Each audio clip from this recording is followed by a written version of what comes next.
Point to the lights has been made. The red lights will come on in just a moment's time. Who's it going to be leading the way to turn 1? Red lights on now, and away we go. It was a great start for Rossi Bannon, but an even better start from Jacob Stevenson.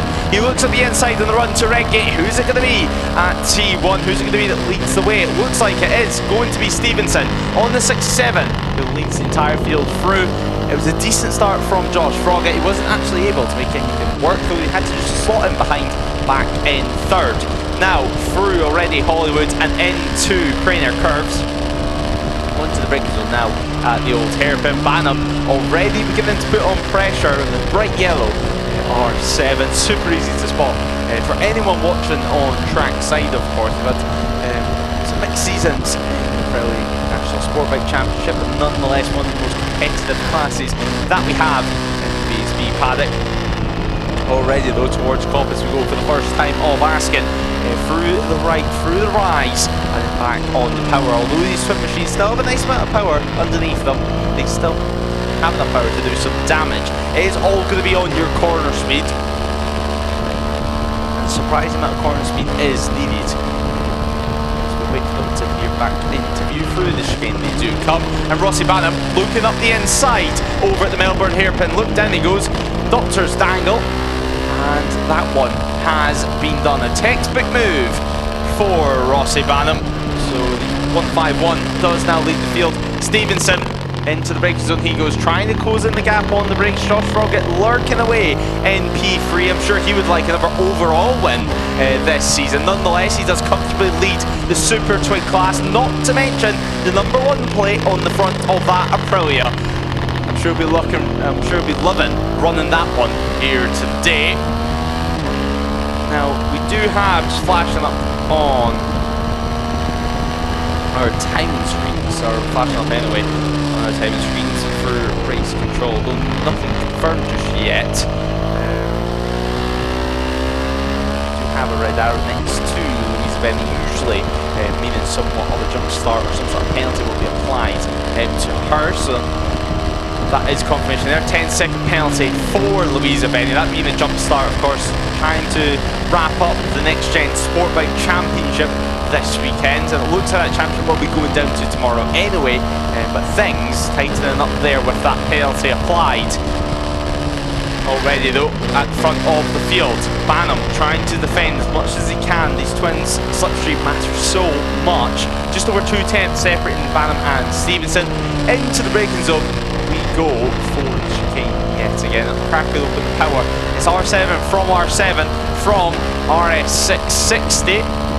Gaining a lot of time in the braking zone was Josh Froggatt between the front two. I think, if anything, Stevenson is going to try not to run into the back of Rossi Banham in this one. Running so close together out on track. It was less than 3/10 of a second that separated them over the line last time around. Now exiting the final corner, they'll come in just a few moments' time and towards the line to complete yet another lap. So they head on to lap 3 of 8 here at Donington Park. Less than 2/10 separating Banham and Stevenson. A 1:36.9. Now we did think Josh Froggatt looked fast on that last lap. We did think he was gaining quite a lot of time in the braking zones, and well, that's gone to show whenever it comes to his lap times. The fast lap of the race does go the way of the #1. Weatherald on the 24 machine.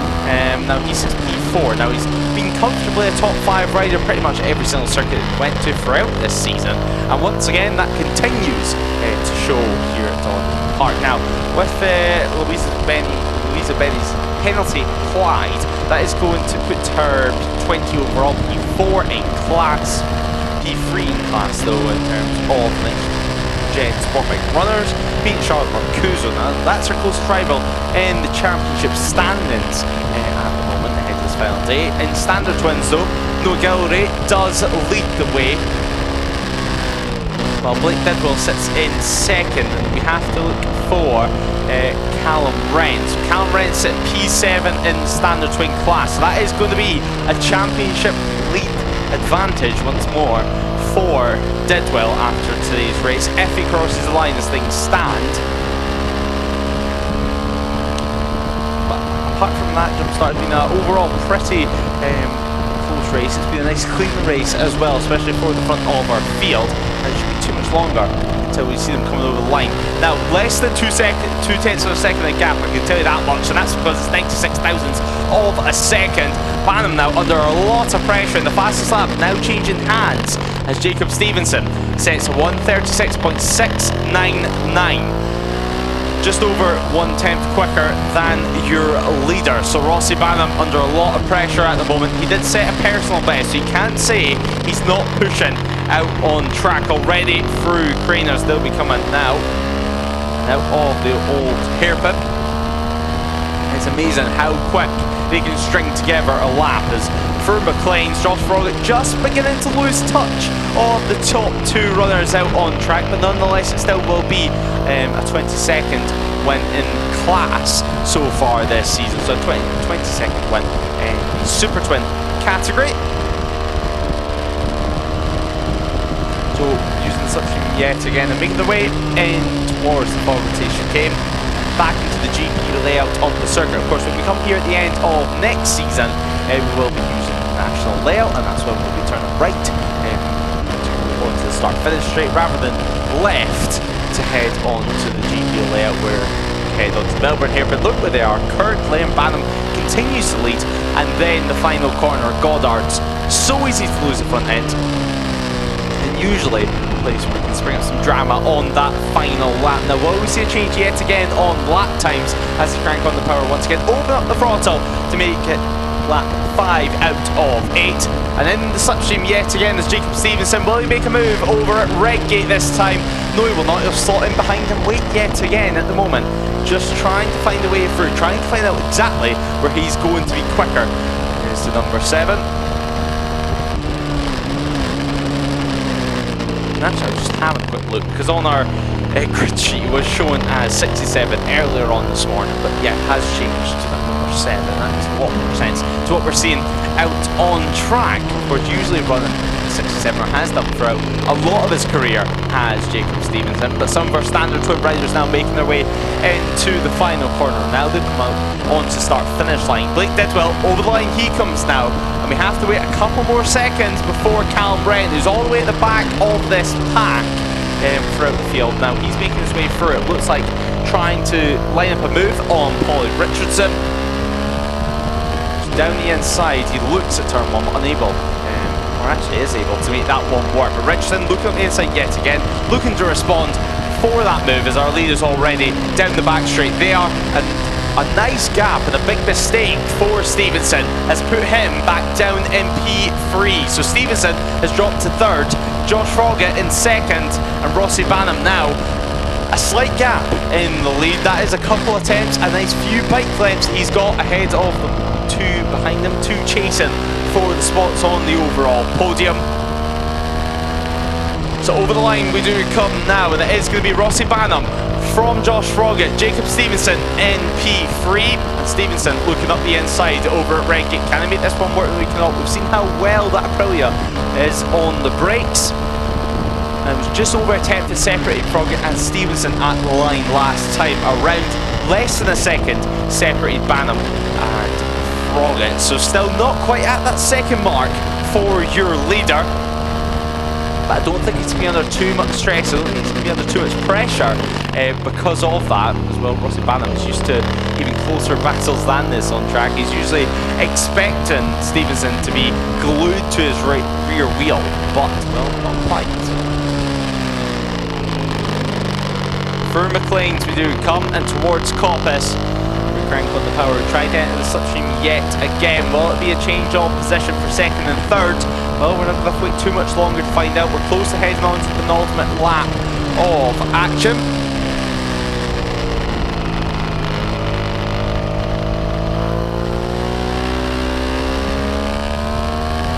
Callum Wren now sitting P3 in class.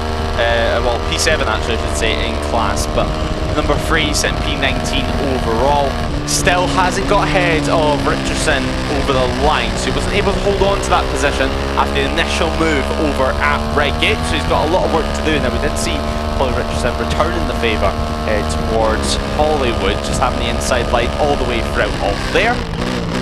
Do have a retirement, that's going to be the 766 entering the pit lane, so Disappointment there for Rose. So the Suzuki SV650 entering the pit lane, and a retirement for them. Well, the top three remain as was, although the gap between Banham and Froggatt has reduced, and that's thanks to the fastest lap of the race yet again being set by Josh Froggatt at 1:36.687. So plowing down the times at the moment is number one. It's been an impressive season so far for his championship charge, and yet again hoping to add to his talent so far this year. Now, at number R7, just across the line, that being number 16. Having a good ride so far, and actually that looks a lot like Adam Klein's bike we've seen earlier on in the season. As this group, with some of your standard swim riders, with the likes of Paul Richardson, Callum Ryan, who's actually just dropping off the back of it. You'll be disappointed with this one. You would think not being able to keep tabs, but the last thing he wants to do is to throw it down the road, because, well, that's going to be a lot more points lost to Blake Didwell, who remains P2 in the standard twin class. Noah Gilray a bit in no man's land, as is Didwell. Joseph Holdsworth now to, well, getting called by the Stewards actually to race administration. So perhaps a slap of the wrist or a telling off coming his way. We'll have to wait and see if there will be any penalties applied to any of our previous races later on this afternoon. As well, it is afternoon now. Just towards 12:30 as well. Some back markers now to deal with, and this is where things begin to get interesting as we enter the final lap of the race. Rossi Van does continue to lead through on 1, through on 2, perhaps a retirement at Redgate for one of our riders. Looks like it will be, so disappointment there for them. We'll wait and see who that is on the next sector interval. But you would think Josh Froggatt now is going to be going all out on this final lap of action, just trying to find anything you can, trying to find any grip that you possibly can on that Aprilia to close in the lead. And he has closed in the lead, but can he make a move for the overall victory? Of course, standard twin versus next gen sport bike, but nonetheless, Bragham Rights up for grabs. Some back markers to get through though as they head towards Coppice in just a few moments. Coming out now, it continues to be Rossi Banham leading the way, so perhaps just getting the better there of using the back marker to his advantage as this standard next gen sport bike battle and super twin battle. This next wave of riders just about come over the start finish line. There's about 8 or 9 riders. So impressive to see that it'd be nice and clean throughout this entire race. Now, Josh Froggatt has really struggled to get through on that back marker because it's now Banham from Jacob Stevenson on this final lap, and I think all things being well, that's how it's going to finish. A massive look behind though, exited Melbourne hairpin for Rossi Banham. Just looking at where the gap stands, they enter the braking zone for the final time of Askin, and victory in the first race of the weekend for the next gen sport bikes is going to go the way of Rossi Banham. Over the line he comes. Jacob Stevenson, well, he kept him honest there in that final lap. 1/10 of a second separated them across the line, and Josh Froggatt did take the Super Twin win, plus an overall podium in P3. Less than a second off from the overall win. He'll be happy with that one. Well, the number 1 plate rider, of course, a new challenge for him in 2026. We'll be waiting for P4 and P5. Jim Weverall, actually, just making his way towards the final corner now. Making his way out the final corner with no sign of John Colin, so perhaps he was the rider with the issue over at Redgate. So over the line he does come, so that's P4 overall and P2 in the Super Twin class for the 24. Linsdale as well in the number 16 R7. Over the line they do come, and that's going to be P5.